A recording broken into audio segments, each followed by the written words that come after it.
Welcome to BlizzCon and the Grand Finals of HGC 2018! My name is Kevin, and we have an incredible Grand Final for you. The Gods of the West versus the Gods of the East. It is Dignitas versus Gen.G. I can't wait for this matchup. It has been the one that has been on our minds all year long. It is going to be an incredible set of games. Best of 5 to see who will be the global champion. We've got JC, Gillyweed, Gluck, and our team of commentators and analysts over at the desk to get it all started. Let's go. For an entire year, we have been talking about a rivalry between two heroes teams, Team Dignitas and Gen.G. 2 years ago at BlizzCon, Gen.G lost in the BlizzCon semifinals and went on to create a dynasty the likes of which any other Heroes of the Storm team could only dream of. But that's the thing about dynasties, they live on generation to generation until they're overthrown. Welcome to the HGC Grand Finals. I am Gillyweed and I'm here with Dreadnought, J-How, and Tetcher. Dreadnought, here we go again. I am ready to get this started. We've, as you said, kind of been having the story brewing for so very long, the rivalries between that and the performance that we got out of them at the Midseason Brawl Grand Finals. I am confident that this is going to do not only these teams justice, but justice to you fans at home. This is what we have all been waiting for. And J-How, Team Dignitas last BlizzCon fell unexpectedly in the round of 8, came in, Gold Club World Championship, regrouped, reformed, and went to the Grand Finals versus Gen.G. And then again at the Midseason Brawl. It has never been closer to a Dignitas win till now. It feels like this is their time. This is the moment where they finally culminated. After last BlizzCon, it was like a team reborn. They've gotten closer and closer every step of the way. I think this is the final step in the dream of making it a reality for this team. But Tetcher, Gen.G are not content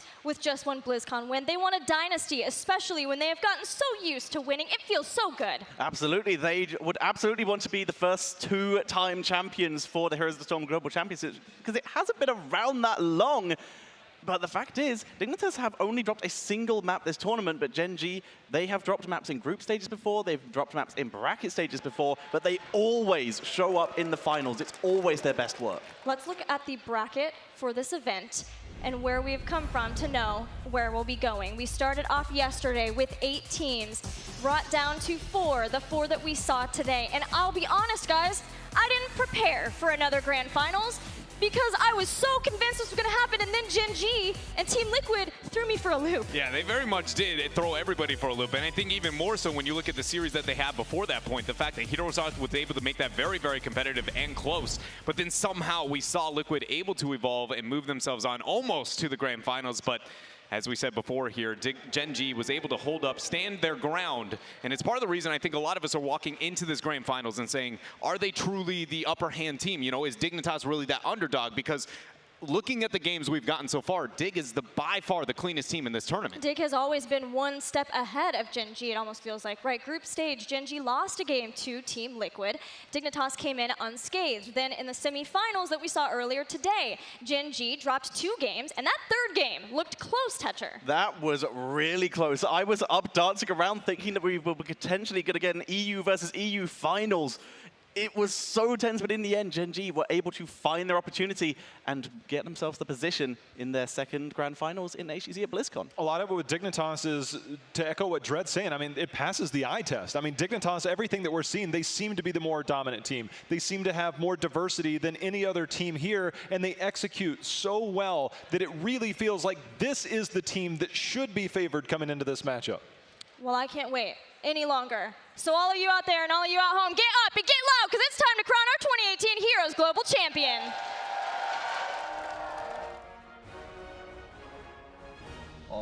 저희 목표는 당연히 우승이고, 사실 이스턴 때 한번 무패 우승을 해보긴 했는데 이번에도 무패 우승을 도전하고 싶지만은 좀 힘들 수도 있을 것 같아서 할 수만 있다면 무패 우승에 한번 도전해보고 싶습니다. 저번 미드 시즌 때 디그니타스를 한번 꺾은 경험은 있는데 솔직히 조금 많이 힘들었어요. 그때 약간 좀 기적이 있었다고 생각하고, 이번에는 저번 미드 시즌과는 다르게 좀 더 많은 연습을 통해서 한 번 더 꺾을 수 있지 않을까 싶어요. 솔직히 저희 팀은 다양한 전략을 쓰는 팀은 아니라고 생각해요. 조금 약간 짓눌어버리는 그런 형식이 게임인 것 같아서 저희가 이제 전략을 바꾼다기보다는 상대 전략에 맞춰서 그것을 카운터 친다는 느낌이 더 강할 것 같아요. 상금은 딱히 지금은 제가 당장 어디에 쓴다기보다는 작년 상금도 지금 아직도 안 쓰고 모아뒀어요. 그래서 올해 받은 상금도 모아서 계속 저축하는 형식이 되지 않을까 싶어요. Playing as Gen.G in the finals, this is the moment we've been waiting for. We've been training our whole time since the MSB to reach this again. And I think this match is going to be the pinnacle of Heroes of the Storm. We're going to have to play at our absolute best to be able to defeat this powerhouse. But I think if we put in everything we've got, we can take them. I think we as a team fuel our energy from the crowd a lot. The rush of the roar of the crowd when a big play happens or when you know you did something really cool and everyone's cheering. I think our team really enjoys that. And I think playing on stage really benefits us. So we're definitely looking forward to playing with the biggest crowd for every event of Heroes. I haven't really thought too much about what I'm going to do if we do win BlizzCon with the money. It's a huge amount. I don't think I've ever had this much amount of money, ever, in terms of just for me. So it's going to be crazy. But I think for me, the biggest thing is just being able to be the ones who lifted that trophy. Oh, here we are, you know, it's the Clash of the Titans. The Gen.G versus Dignitas rematch from the mid-season brawl. We've learned a lot since then, and we've practiced really hard. We had the bootcamp in Korea, and here we are, finally ready to show them and everybody what we've got. I hope it's gonna be a blast. This feeling of just having been part of something that everybody enjoyed and got a kick out of, it's just, that's why I play the game. Oh, what I'm gonna do with the grand prize, I'm gonna take them, I'm gonna put them in my corner, and I'm gonna keep playing the game. That's it. It's time. It's so important that we're gonna even call out these team members by name. We're gonna start over here in the red corner. Incredible team out of Korea. Please welcome to the stage, Coach Noblesse for Gen.G. And on the front line, holding it down as Tank Tist. Ranged Assassin Reset. You know him, Flex Assassin Rich. Playing Melee Flex Kyocha. And last, support and captain, Sake. Ladies and gentlemen, give it up for Gen.G!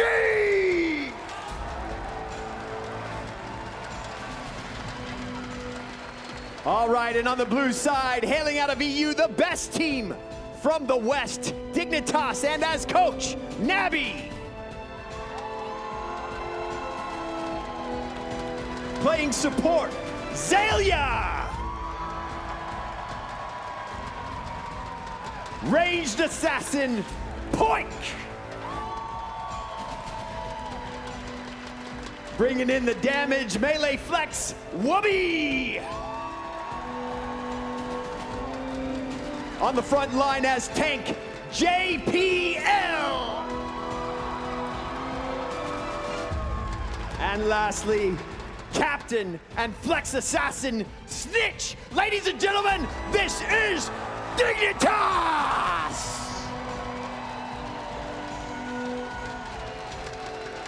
All right, captains, let's come center stage. Shake hands in front of this trophy.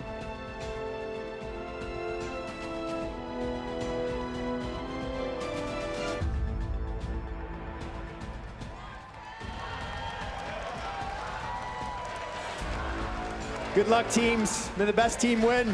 We're done on this stage. Take it over, guys. Rivals, friends, and opponents. Team Dignitas and Gen.G know each other to a T. Dig has gone there so many times to boot camp.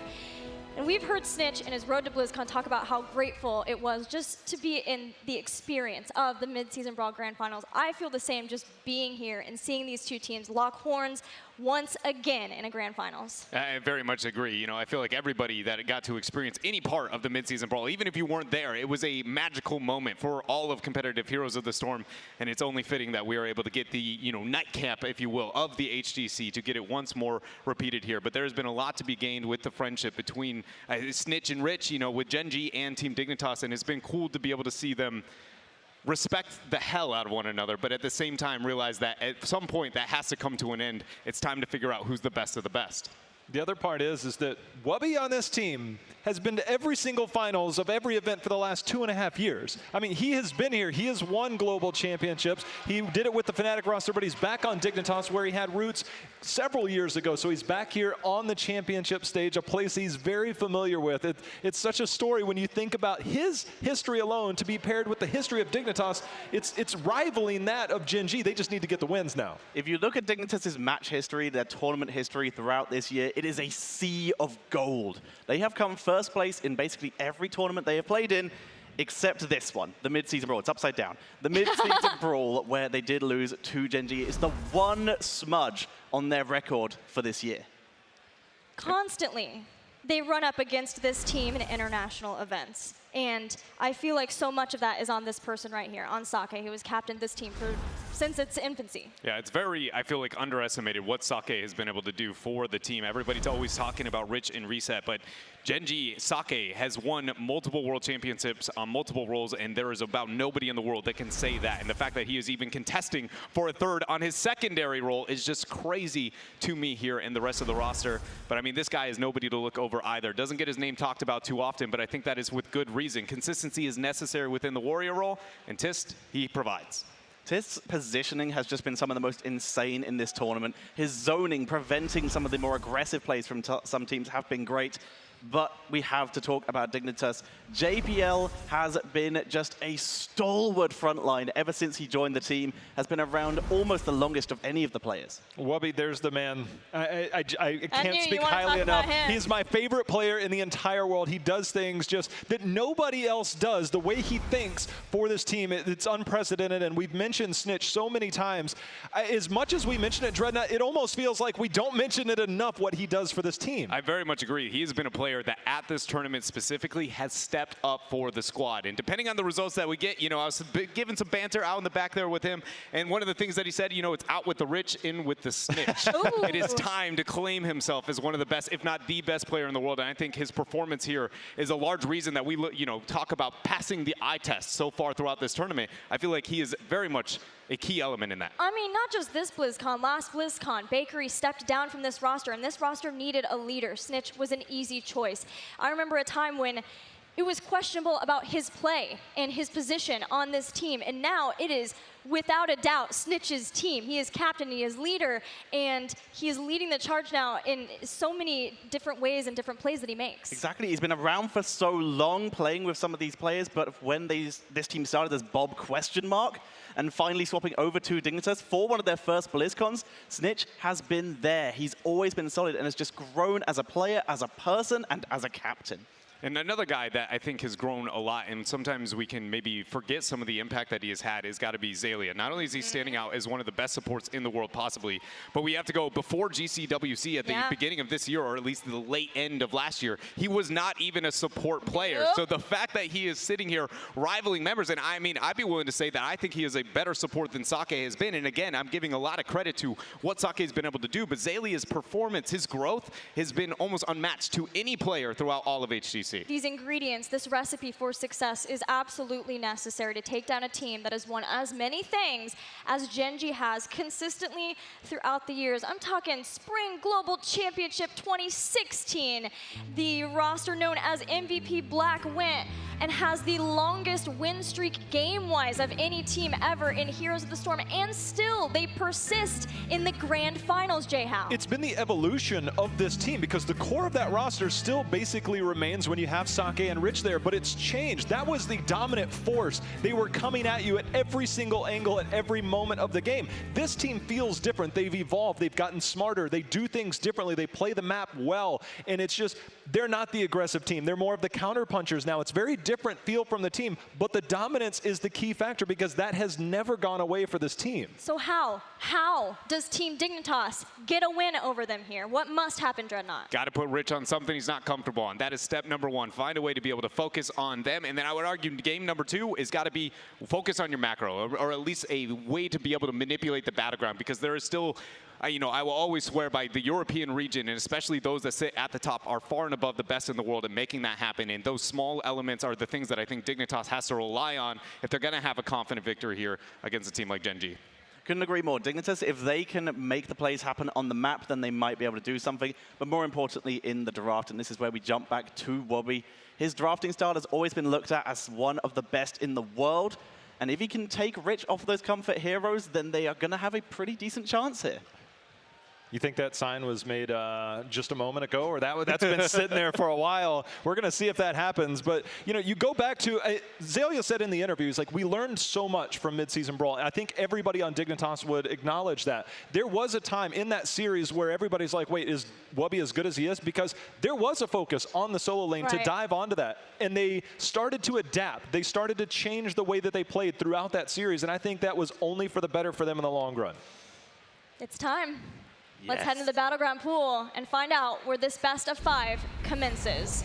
Bans, a Battlefield of Eternity. Dig came in with a plan versus Korea, and they'll stick to it. Gen.G takes out Cursed Hollow, and we're going to Dragonshire, picked by Gen.G. And I think this is a really good map selection when looking at Gen.G. Not only is it one of their highest preferred battlegrounds, but it puts them in a position to kind of force that fluid laning and those micro decisions that allow them to get the skirmishes, things like the Alarak, the Karazims that we've already seen from them. And I think that if you're going to break down Dignitas and not let them out macro, one of the best ways to do that is, again, those small skirmishes. Dragonshire very much promotes that playstyle, but by no means, if you are a Dignitas fan, do you feel like this is a surprise battleground, or nor are they uncomfortable here. So we need to have a look at the Hanzo here. Once again, he can dominate the bottom lane, and we know that Gen.G are just terrifying on it. It's Dignitas' first ban. We might see it removed in those first 2 removal slots. You may think the Alarak, who's been played last 2 times by Gen.G, will come out here because it is a high-risk, high-reward hero. And when you start to have a certain amount of respect, sometimes those high-risk heroes kind of go out the window. We'll see how many come out, but those 2 high-impact heroes, Gen.G and Maiev, banned right out of the gate, no surprise. And Sergeant Hammer removed by Dignitas as well. They do not want to deal with this. They have lost to it before. Ever since Rich started busting it out, it has been a terror for multiple teams. And Dignitas, they just rather not deal with it. Speaking of terror, Diablo banned out. Yrel first pick for Dignitas. This is a major change away from the Tyrande that we've seen, but this goes to say that the solo lane is important. This was the very map where Wobby got picked, I think, 2 to 3 times in the early game in their series at Mid-Season Brawl. They had to learn to adapt, but Yrel, one of the tankiest heroes at surviving in that lane. And the Tyrande pickup here now in response to that adjustment from Team Dignitas going to go over to the hands of Sake, but a huge pickup there with the Phoenix. That is another kind of climbing priority pick for Gen.G so far in this tournament. It's going to help a lot when it comes to the macro and the wave clear. And we know that Gen.G likes to put that top lane pressure very much up there, and I can't help but feel like that is part of the reason we see that adjustment there for Wobby on that Yrel higher up in priority. We're going to be seeing a little bit of burst, though, trying to punish the Tyrande if she does go for the Celestial Attunement by getting a bit of ability power. And, of course, some fantastic follow-up to Garrosh if they're able to get that good multi-man taunt. Jaina is absolutely devastating to kill off anyone. Well, Dread, you mentioned targeting Rich. We haven't necessarily had that yet other than the Gen.G and the Sergeant Hammer, but those seems like they might just be typical bans because both of these teams, I think those are 2 heroes neither team will want or get in the right circumstance. As the Thrall, that is an interesting ban here, but we've seen that on Dragonshire, and the Alarak ban comes out. Respect goes the other way for that one. Yeah, and suddenly now you've got to be asking questions about whether or not that kind of fluid laning approach for Gen.G is going to be a viable decision based on the fact that normally we see them transfer into things other like the Tyrael and things of the like. But as we see the draft kind of unfolding, it's going to be the Malthael and the Anubarak selection. Malthael here from Gen.G. Interesting choice because now we got to be asking again, is that going to be possibly Rich depending on who is the offlane pick? for them. Well, what we saw from them when they played versus Miracle was the adjustment into Malthael, given that Malthael won that lane so hard versus them when they played in league play. So I expect maybe we will see this continued for Kyocha, especially when that did not work out so far. But hey-oh, Tracer is back for Dignitas. With the Malfurion, with the Yrel who can follow up for armor, burst follow up onto the Garrosh. The Tracer is fantastic and can dance around heroes like Malthael and Anub'arak especially well, but it has still given Gen.G that Hanzo, that bottom lane pressure, and that little bit of extra range to try and ping at the Tracer when she tries to get involved. And a far more comfortable hero for Rich. Exactly. One thing that I've seen Gen.G do incredibly well to counter Tracer style play is that on a map like Dragonshire, the choke points are narrow. You're always fighting horizontally on this map in each lane, and every time you get around that, Tracer's looking for a flank position. It's not as open as some of the other maps, so they love the Hanzo because one, you have the wave clear with Phoenix, you have wave clear and camp control with that Hanzo, but it's a matter of you want that flank position. You are always hugging a wall to get in that flank position,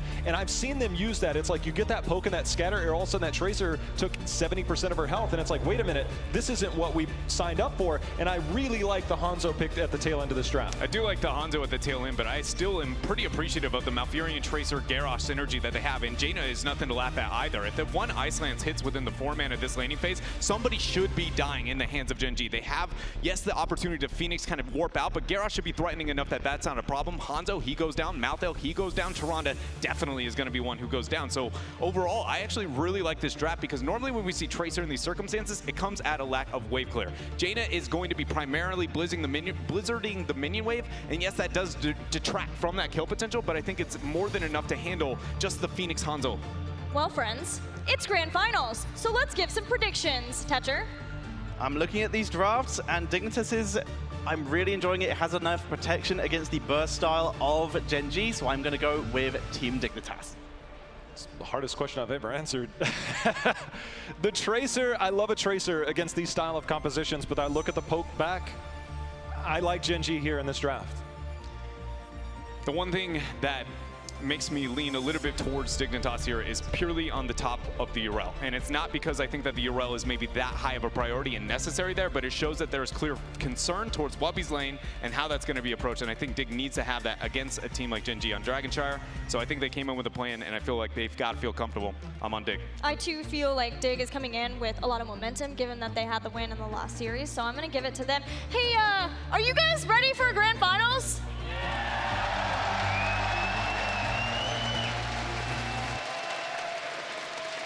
I thought as much. So let's do it. Let's crown a Heroes Global Champion. Dreadnought, it seems like Destiny has fulfilled the prophecy here to give us these teams. Now it's a matter of whose side does Destiny lie on? Is it Dignitas or is it Gen.G? Because both of them, they seem primed and ready to take it. Both these teams want their name etched not only in stone when looking at the history of competitive Heroes of the Storm, but also at the bottom of that trophy. Yes, there may be a lot of money on the line, but I can tell you that these boys are playing for a lot more than that. Pride is very much one of those things.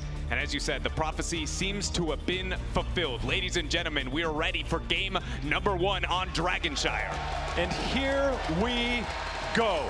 On the left, in blue, will be JPL on the Garrosh, Wubby on Yrel, Poik on Jaina, Snitch on Tracer, and Zelia on Malfurion. Give it up for Dignitas!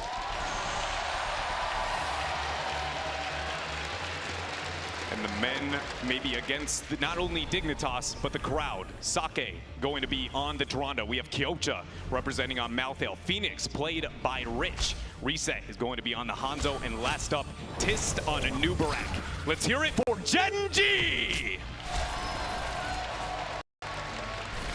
Getting things started, it's just wave clear and abundance on both sides. And as you mentioned in the draft, it's a matter of maybe that solo lane is a priority. Wubby will eat some damage. Dreadnought, I can't help but wonder when we see this Tracer, where will she be on the map at any given time? Because Gen.G will need to be anchoring in every single corner of this map. Wow, this is a really interesting play, but very high impact here so far from Team Dignitas. And Jaya, we don't normally talk about some of the decision making this early on and how impactful it can be, but Snitch avoiding that rotation for the Phoenix to top lane, that was already what I was talking about, that concern. Dig displaying that they clearly have a game plan in approaching this, but it's going to take a lot of iterations of that if they're going to push back against Gen.G. It's going to be an interesting matchup nonetheless. I mean, everything that you've worked for, everything that you've prepared, there is no hiding it. There is no better time than right now. And unfortunately, Snitch found a beetle that spawned right as he used that pulse bomb.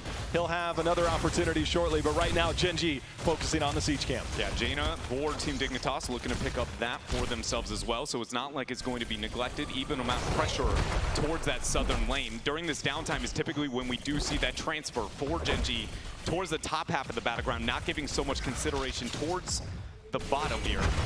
Groundbreaker not going to connect there as Gen.G finding a way to gain vision control over the middle lane. That's why we see these teams constantly finding their way back to the middle, because if you can control mid, you usually control one of those crucial off lanes. Right now, the focus on the clear. An interesting thing for me, Dreadnought, because there's not too much that we don't see anymore, but we're actually getting Stormbolt build. I think it's important to point out, because that is a matter of if Tracer comes in, you want that instant damage, but you are relying on hitting those skill shots. So that is an interesting adaptation. I think it's based on the fact that that Tracer's there, but you are all in on trying to counter that. Yeah, and if you do find a way to be able to complete that quest, your front-loaded damage. Talking about front-loaded damage, a lot there is the Impale and the Lunar Flare. Wubby finds a way to leap over, but Kyocha tracks him down and finds first blood against Dig. Dread, shades of mid-season brawl there. That's exactly what they did before. Dignitas, they can't let that happen again. It disrupts so much in the early game of your rotations, of your wave clear, and so an early advantage here for Gen.G. Great advantage there, and it's going to use the downtime, knowing that Wubby is not on the battleground, to keep up that top lane pressure. Nightcamp is going to be able to buy that for them, and now Gen.G has two options. They are either going to find a way to enable this Nightcamp and secure a lot of that front wall on this fort, or find a way to then use that rotation downward and get a pick elsewhere and control over that bottom shrine.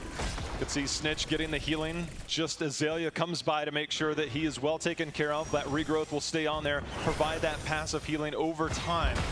Snitch will look to continue to try and find an opportunity for that pulse bomb. Nightcamp was indeed picked up, but the control right now seems in favor of Gen.G, but no focus. This is a very Gen.G style of just, hey, we'll leave the solo lane in the bottom, so to speak, and try and get those rotations between mid and top. And they're doing a very good job of just showing very few people on the battleground, giving as little information as possible over towards Team Dignitas so that they don't feel comfortable with some of the rotations, but they do find a route there onto Rich as Tiss is going to get flipped back. That was Tiss knowing that there was going to be a flip after that Groundbreaker, body blocking that flip onto Rich there. And that is a great play here, and why Gen.G has been able to make it so far in this tournament. But the Nightcamp not focused on, but Wubby taking a bit of poke and prod here from Gen.G. Yeah, his jump was down. He's trying to recharge that. See if he can get some help from Brenz. JPL comes over looking for a fight. Groundbreaker will get the knock up there, but Snitch thwarted by Tist. Again here, the stun coming down. Gen.G, heavy focus on this top lane. You can see Dignitas trying to come up with a response, but after level 7, it'll make it easier for Snitch to continue to make more plays. But right now, that Tracer's still ramping up. But the early game in favor of Gen.G, seeing if they can change something right here. Yeah, Tis maybe gonna eat a pulse bomb though. Burrow charge coming through. Enough damage on the bottom half though. And Dignitas finding that counter pressure in other areas of Gen.G. Wants to attend towards the top lane. Dig is not having a problem with it for now. Flip over onto Kyocha, but the Rage Strike out is gonna make him just fine and dandy. Here, Dignitas sticking around maybe a little bit longer than they would like, knowing that that Nightcamp is pressuring, but Wubby in the downtime backdooring that top shrine to get DK pressure in Dig's name. And see if they can make a play here. Getting control of those lanes can control the rotations. It's actually going to keep Gen.G here. There's another flip in. Snitch tracking down Tist. He knows that he has that Burrow charge out and any shields available. Rich also can warp out, but if they can get some type of root or stun there, that is the threat for the kill potential. Poik taking a lot of damage, gonna get the into the fray save there. Snitch also having to use one of those teleports out in the blink charge, but he's going to be just fine. Gen.G very intimidating when it comes to those rotations for now. In the downtime, looking to pick up the giant camp that will enable the bottom half. And every time we see Gen.G look for those mercenaries, expect it's either bottom lane enabling them or off lane kill your opponents and then make this game kind of spiral out of control. But I gotta give credit where it's due.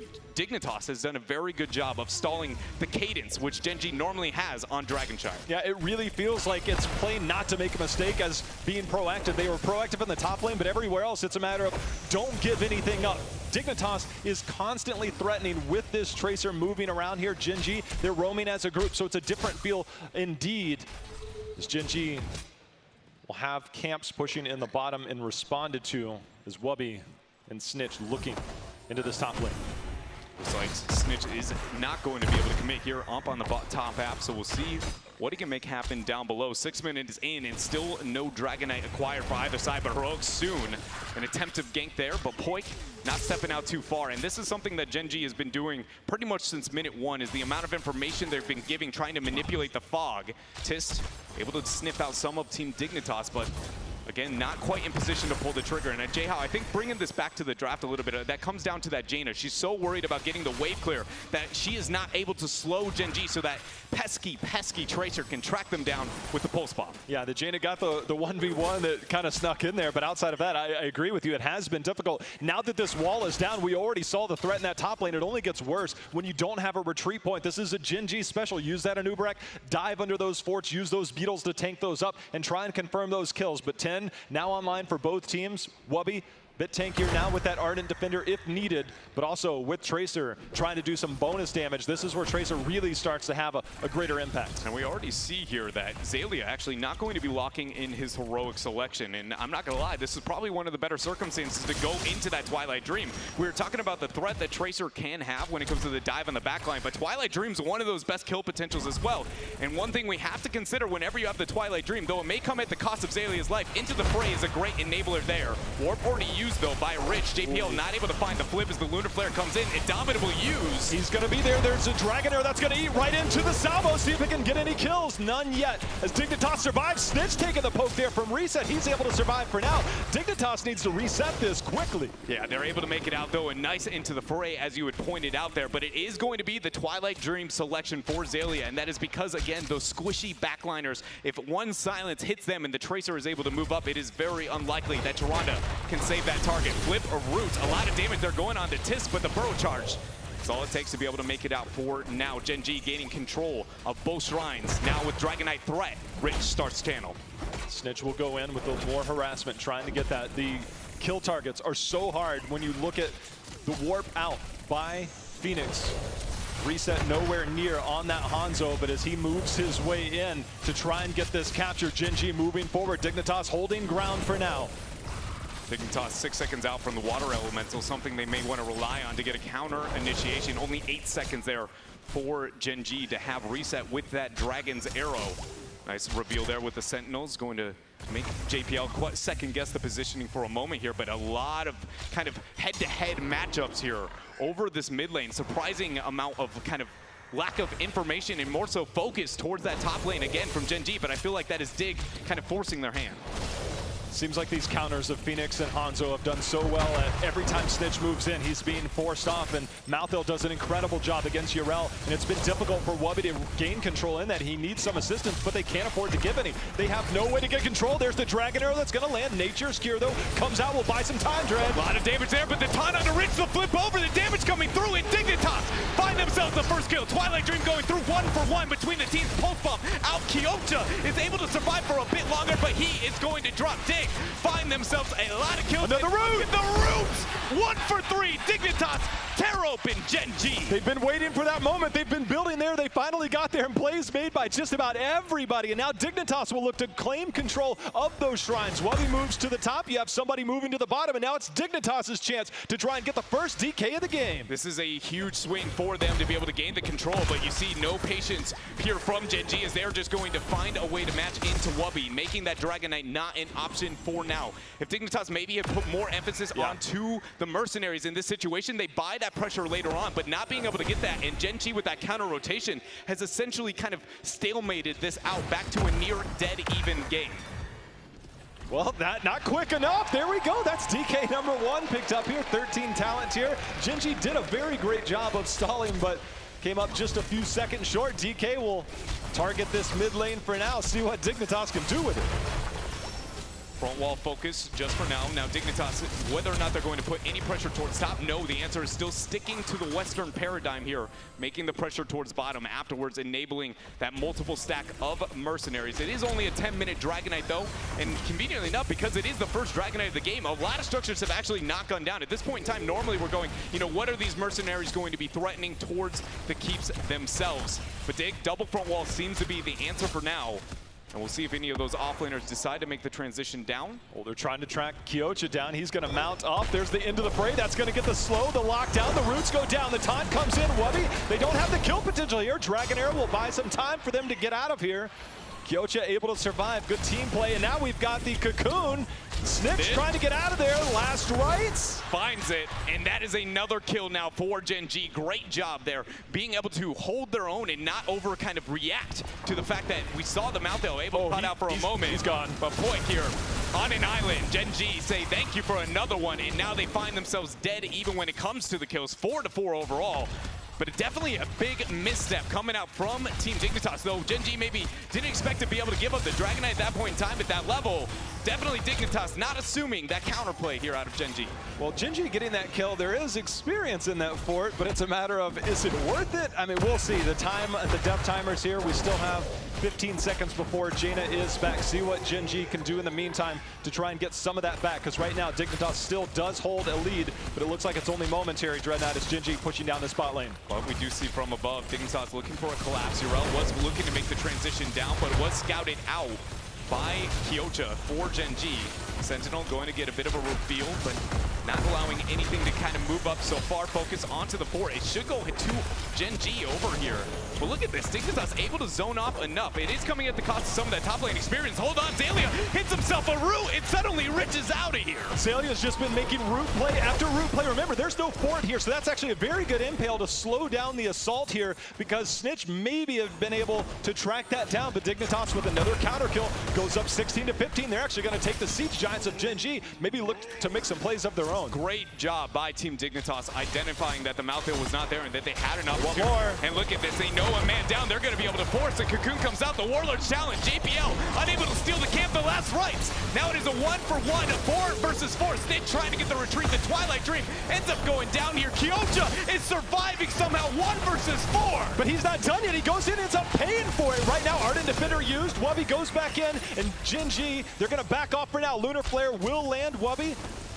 Scatter Arrow will miss, a 1-for-1. Dignitas was trying to make the big plays right there, Dread, but an excellent play by Tis to land that cocoon and try and make the plays and deny JPL from entering there in time. So the camp picked up by Gen.G. Got to have a lot of appreciation for the decision-making there from Dignitas, though, trying to force any small advantage that they would have. That's not often a night camp invade, especially this early on, is not something we see at this level that frequently, but I can't help but feel like displays the desire and the passion kind of from these players and how much they are willing to take any risk necessary to be able to get the upper hand. Try and control on bottom half, going over to Dig. Mercenary's going to be able to back that on the bottom half, eventually demand some sort of response from Gen.G. We'll see what they do for now. Again, kind of attending towards that top lane. Yeah, they're trying to find Wubby. They're not going to find him right now. It's almost like the calm right now. They're going to get this fort, get that pressure, and Gen.G, or Dignitas wants none of that just yet. They'll try and get the minions forward, but 17-17, 5 kills to 6. JPL and team moving forward. Reset will get the jump over the wall. See if they get the turn here. Indomitable use.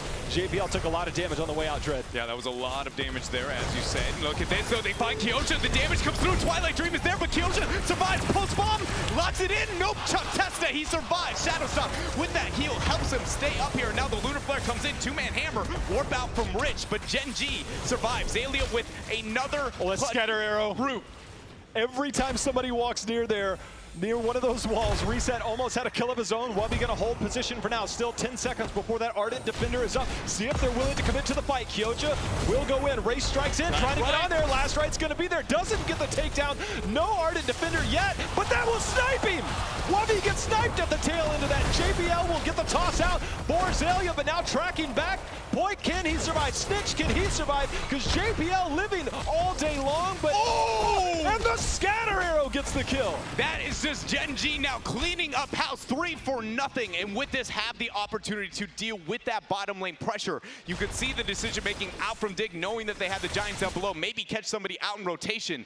But Kyocha throughout this game has survived in what feel like impossible circumstances, J-How. That pulse bomb was so, if that happens, I mean, this is heavily in Dignitas' favor, but Gen.G able to hold on, and now they've got a DK of their own. 19-18 Dreadnought. Now, when they start getting structures down, the threat of 20 is very real against Dignitas as they're still trying to recover with a couple members still down. But we have seen in the past that sometimes Gen.G can get a bit hasty when it comes to their Dragon Knight usage.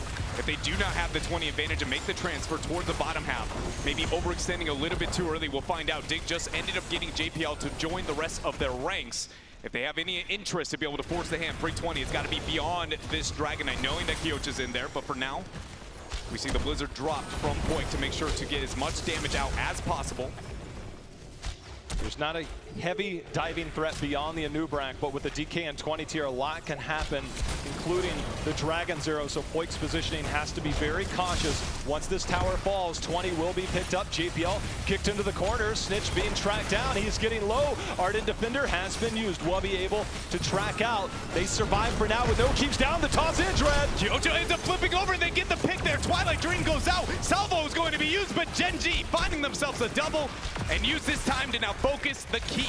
Gen.G is going to find the first keep, but they might be able to find more than that, posturing like they are going to be able to close out this game. And with only 3 members of Dignitas alive, I am not sure they can stall this out. Keep down, and now Core is their focus. And here we go. Can Jaina and Tracer do enough to defend here? Snitch trying to get on that backside, knowing that there's so much damage when the stun comes in. That's 1 member down, and the shields starting to fall on the side of Dignitas. Gen.G trying to close this out, take game number 1 as Poik has been forced off. Scatter arrow just misses, and it looks like Gen.G will take game number 1 here over Dignitas. Team Dignitas came into Dragonshire with a game plan, but Gen.G very effectively showing why they selected the battleground. Between the fluid laning and the top lane pressure, find a way to get themselves a win condition, but great job here from both teams. Honestly, a bit slower, and when it came to some of the pacing, like than we have seen in a long while when it came to Dragonshire play. But Gen.G, when they turned it up very, very quickly. You can go back when you watch that snipe of that owl on Wubby, just 1 second away from having his Ardent Defender thinking he's safe. But that snipe was basically the tide turner of that game, and Gen.G was able to just roll from there. I felt like twice everything hinged on Kyocha. You know, early on, he died, but the moment when he lived, thanks to the Dragon's Arrow from Rich, and then they turned and got a kill, and then past that, how did Kyocha live? And I was like, if you Wraith Strike back in after that Shadow Stalk and everything was used, I will be so angry with you, Kyocha. But thankfully he was like, okay, this time I won't press it. Yeah, and this actually marks the end of a streak, because since mid-season Brawl, Dignitas have not lost on Dragonshire. But of course, there is no better team to lose that kind of streak to, but yeah. Incredible play. But there was also some insane stuff from Xaylia in particular, which I really want to highlight in my replay here. Awesome. As we have a lovely middle lane fight, which was over to Dragon Knight. Gen.G have the double capture already. They are prepared. But let's have a quick look at the positioning. Already, we have Malveil hiding way up top there, nowhere near this fight already, whereas Wubby, he is coming in, and he is going to be the saving grace for his team as he is coming in from the bottom lane. He's going to be applying armor to everyone. Let's just run it forward here and start to see the turnaround. Xaylia already playing safe and setting up perfectly for Wubby. The route is perfect, picture perfect. They're able to isolate Rich. Even though the Groundbreaker doesn't land, they're still able to get the execution play. And then, not only that, let's run it back a little bit here. While you may have been focusing on the kill of Rich, Xaylia is preparing for the next kill. Run it forward again. He's moving forward. He's already got the CC. He's positioning himself to remove the turnaround play with a 3-man Twilight Dream. Xaylia's positioning and fight focus throughout this entire game has been absolutely on point. You know, I said Rich Dragon's Arrow because I'm just so used to him playing Hanzo, but being on Phoenix did make him more vulnerable, and those kinds of routes, being able to catch him, that insane route that caught him out of a warp, was a big reason why Dignitas held in. Yeah, Xaylia was very much, I think, probably one of the only reasons that game was as competitive as it was, because when we look at some of the decision-making when rotation-wise, I feel like Gen.G was always the one kind of at the forefront outside of maybe that first lane and first matchup over the minion wave when Stitch kind of was the mosquito that was able to get the dismount. But beyond that point, Gen.G was really, you know, forcing Dignitas to match to them, and anytime you do that on Dragonshire, it's usually a very, very bad time. How important do you feel this first win is for Gen.G, J-How? I think it's important, but I think the draft half was just really good. I mean, when I saw the Phoenix and the Hanzo locked in, and the Tracer is a good pick, but against those two heroes, I mean, you're looking for options that are very difficult to find. Yeah. Snitch did everything he possibly could to get those kills. We even saw some killer plays made individually by Poik, but getting in on a team like that and getting those kills, I mean, think about if Kyocha falls on that mouth hill at the beginning of that top fight, it could look like a different game, and that's what drafting can do to you. It's so close, these two teams. Well, we're going to hear from our sponsors, our amazing sponsors. When we come back, Dig, we'll try to bring it back.